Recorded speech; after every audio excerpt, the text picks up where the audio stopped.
मुंबईत पुन्हा मराठी विरुद्ध गुजराती हा वाद सध्या उफाळून आलाय।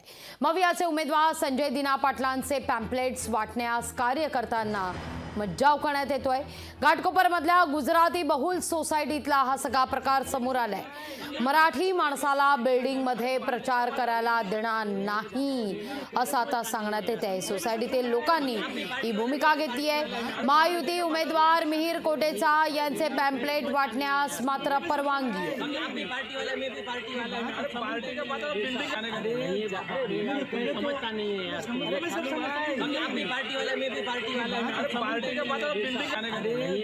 प्रचाराला गेलो असताना समर्पण बिल्डिंग येथे गेट वरती गेल्यास तेथील रहिवाशांनी आम्हाला अडवण्यात आलं। मराठी माणसांना आम्ही बिल्डिंग मध्ये प्रचार करायला देणार नाही। तर आम्ही त्यांना सांगितलं की आम्ही लीगली परमिशन घेऊन संविधानाप्रमाणे आम्ही प्रचार करत आहोत। तर त्यांनी तेथे गुजराती आणि मराठी जातीय वाद करण्याचा प्रयत्न केला। गुजराती लोकांनी मज्जाव केला आणि अपमानास्पद आम्हाला वागणूक दिली।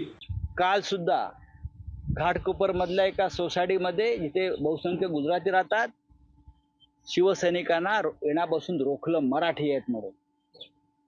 बुलचट शिवसेना काय करते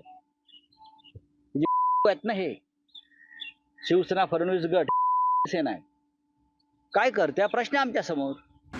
तुम्हाला थोडक्यात मुंबईमध्ये नवीन वाद निर्माण करायचा आहे, मराठी विरुद्ध गुजराती। हा 105 मराठी हुतात्म्यांनी स्वतःचं रक्त सांडून केलेला प्रदेश आहे आणि ह्या मातीनी समृद्धी ऐश्वर्य हे गुजराती आणि मारवाडी समाजाला दिलेलं आहे। हे विसरू नका की तुमच्या पैशामध्ये या मातीचा वाटा आहे, पण त्या या मातीच्या भूमिपुत्रांचा जर असा अपमान करत असाल तर आम्ही सहन करणार नाही। मुंबई आमचीच, आमच्या बापाचीच, हे लक्षात ठेवा। लोकशाही मराठी ऐका, पहा, जागरूक रहा।